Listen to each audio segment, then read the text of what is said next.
Ay, hello po sa inyong lahat. Welcome to Immortal, to Psychic Medium. Ito po ay kapalaran ng mga fire signs, Aries, Leo, and Sagittarius. This is your monthly reading, my dear. Nakalatag na ito at pinagdasalan ko na rin ito. At nandito, my dear, paalala po lang pala, bago pong lahat, paalala lang po na maaring ang iba sa inyo ay makaresonate, maaring din ang iba sa inyo ay hindi. So, i-pick nyo na lang kung saan kayo mas nakaresonate, my dear, or you are dealing with fire signs. Sa aura na ito, my dear, sa this month of April 2025, nandito sa iyo ang Six of Pentacles. Maganda ang daloy ng iyong finances sa buwan na ito. Maaari itong may, nandito rin may magbig dito sa iyo, may manghingi ng tulong na ikaw din ay tumutulong ka nito, may mga babayaran ka na ikaw ay makababayan. Nandito rin sa iyo na may I think may mga, nakita ko dito na may mga humingi ito dito sa iyo ng tawad.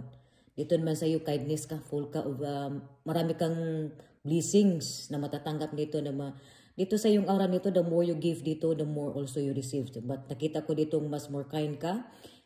May mga forgiveness din dito. So kung may mga babayaran ka, may makabayad ka, something dito sa iyong aura. About dito sa love life, maaari din ito na nakabalansi dito ang lahat. Maaring makatanggap ka dito ng gift, o may nagbibigay dito sa iyo, or ikaw itong nagbibigay sa aura mo dito, my dear. Sa takbo dito sa iyong trabaho, dito sa aura mo, at sa buwan na ito, maaari maayos din ang takbo dito.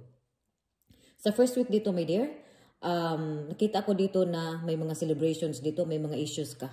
So about dito sa mga past mo, may mga issues dito na ito ay natapos na itong mga issues na to, na-solve ang mga issues na to, lalo na dito sa mga finances mo dito sa love life. Maring may celebrations, pag-attend ka ng celebrations, mari din dito may mag-offer, may mga arrival ka rin dito sa pera sa buwan na ito. Nandito rin sa iyo, mas more on courage ka, matapang ka, nandito sa iyo, puno ka dito ng enthusiastic.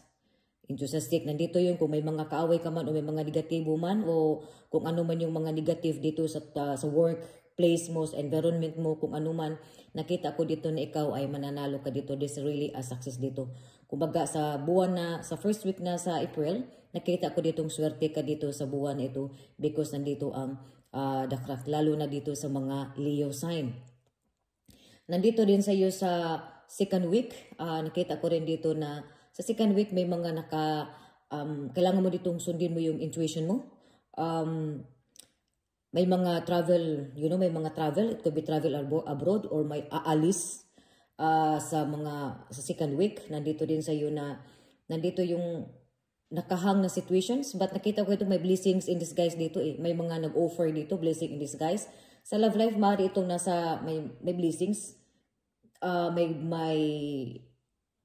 kailangang sundin mo dito kung ano yung instinct mo dito. Mari itong maganda, mari din itong hindi maganda. So, kailangan bago ka, kumbaga nandito sa iyo, kung bago ka tumatanggap ng mga kung ano man yun o magdesisyon. Sa second week, kailangan mo dito ng magdasal, kailangan mo dito ng sundin yung instinct mo dito or patibayin or kung iano mo yung feelings mo dito. Lalo na dito sa love life, nakita ko rin dito, nakita ko dito because of the world here, mas more abundance ka dito. Kahit na may mga nakahang na situations, mga about sa love life or whatever dito sa iyong, I think may nagplan dito ng abroad or sa offer dito na trabaho na nandito sa iyo na sundin mo lang ano mo dito. Kasi nandito sa iyo may mga mag-travel na dito eh, talagang alis dito eh. Sa mga buwan na ito, sa second week, ang iba dito sa inyo may aalis. Mari itong sa love life, mari itong sa career mo dito na talaga ito ay mag-travel abroad. Something dito or may mga offer dito sa iyo, may mga blessings in disguise ka sa second week. Sa love life naman dito, mari itong may mga ano ka pa dito sa feelings mo dito, doubt ka dito sa feelings mo, no? Nandito yung may mga questions ka. Kumbaga, dito sa second week, marami kang questions dito, but just listen to your instinct sa second week, my dear. Nandito rin sa iyo sa third week,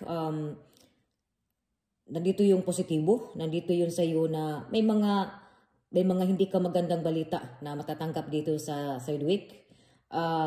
May mga pain, may mga sorrows ka eh. May mga conflict kang maranasan dito sa third week. May mga crisis ka dito, maanuhan dito, may mga struggles ka dito. Nakita ko dito na kailangan mo ditong panatilihing maging positibo sa pananaw sa buhay. Nakita ko rin dito, it could be dito sa iyo sa mga bata. It could be because there's a child here. So na dito kailangan mo ditong i-enjoy. Kumbaga nandito kung ano mo yung mga moment na kasama mo yung mga anak mo, lalo may mga bata dito may mga something anak dito na talagang ito yung iba sa inyo dito, yung anak mo dito ito yung nagbibigay sa iyo ng strength, ng lakas ng loob. Kailangan mo dito na kung mag-advise ito sa iyo na kung ano man yung mga crisis, kung ano man yung mga hindi magandang balita na iyong maririnig o matanggap dito sa third week, sa may anak dyan, kailangan isipin mo dito na may mga anak ka. At kung nga sa iba dito sa unit, kailangan mo dito mag-think positive ka dito. May mga happy surprises ka rin dito. Kahit sa may mga problema ka dito, may mga pain ka dito, may mga kalungkutan ka, pinakita ko dito sa iyo na deep inside, kumbaga pinakita mo dito na ikaw ay sa labas, kumbaga pinakita mo dito na masaya ka, pero sa kaloob-looban ikaw ay malungkot ka. Nandito yun sa iyo, may mga tinatago ka ditong kalungkutan, may mga tinatago ka ditong sakit. It could be dito sa love life mo, it could be dito sa mga anak mo, it could be dito also, nakita ko itong about dito sa, watch out dito sa health, dito sa mga anak mo or dito sa mga loved ones mo dito, my dear.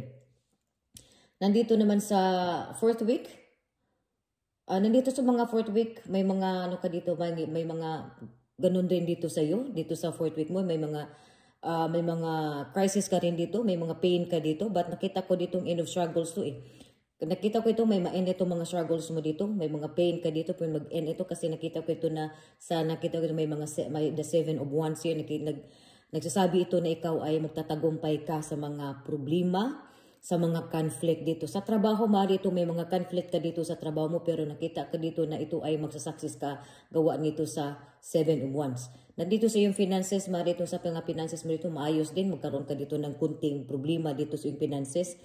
Pero nakita ko dito ito ay mahanapan mo ito ng solusyon. At nakita kaya kailangan mo dito sa fourth week, mag-ingat ka dito sa iyong pag-spend ng money dito sa fourth week. Kasi nakita ko dito may bigla ka dito, bibili ka dito, kumbaga, pag may gusto ka dito, talagang mag-ingat ka. Kasi pag may bigla ka dito, makalabas ka dito ng pera makabigla ka dito, makabili ng hindi inasahan, makalabas ng pera ng hindi mo inasahan sa fourth week. Sa trabaho, marito may mga conflict ka dito sa trabaho, pero ikaw ito yung magsasucceed ka dito. Pero kailangan mo rin dito talagang sit back ka dito sa fourth week. Kumbaga kung may mga conflict lang, umiwas ka. Umiwas ka dito sa mga conflict o mari dito na iba, mag-isip ka, pag-isipan o pagplanuhan mo muna bago ka maglabas dito ng pera. Sa health mo rin dito, mari dito sa health mo, kaya mag-relax ka lang dito sa health mo. Huwag masyadong dibdibin, huwag masyadong isipin ang mga problema mo. Sa buwan na ito, lalo na pagdating dito sa third week at saka sa fourth week, may mga crisis ka ditong maranasan about sa iyong finances. May mga struggles, kumbaga may mga struggles ka ditong maranasan. Kaya nagsasabi dito sa iyo na ikaw ay dito ay magsasucceed ka. Kung ano man yung mga struggles na yan, kasi sa third week may mga struggles, may mga crisis ka, pero nandito sa iyo may mga happy surprises ka rin. May hindi magandang balita, meron ka rin ditong magandang balita. Kumbaga may mga surpresa na hindi mo ito inasahan. So may mga blessings in disguise ka dito, travel abroad, at nakita ko rin dito sa iyo, kaya nandito sa iyo may mga forgiveness. Nakita ko rin dito may magbibigay dito sa iyo o ikaw ang magbibigay. Kaya dito sa buwan na ito, nakita ko nakabalance. Yung aura mo dito, nakabalance ang lahat. May mga problema, may mga happiness din dito, pero nandito yun sa iyo na nakabalance ang lahat. Kaya kailangan mo dito na mag-listen ka or makinig ka or dito sa iyong instinct. Strong mo yan yung yung instinct mo dito. Kailangan mo dito pagganahin yung instinct mo dito. Pero kahit nakita ko dito na kahit anong mga struggles dito, ikaw ay magsasucceed ka. Sa iyong mga planning dito, big decisions. Nakita ko dito, you're making dito a big decisions sa buwan na to. More on big decisions. Dito pa lang sa first week, second week, o sa third week. You know, this is really a big decisions of your life. Career mo ito, of love life mo ito. Kaya magdasal. Pero nakita ko dito, God is with you on this week, my dear. So, maraming salamat po sa inyong pagpanood at huwag kalimutan mag-follow sa aking Facebook page at huwag kalimutan mag-subscribe ng aking YouTube channel, Ima Tarot Your Psychic Medium. Thank you so much and God bless.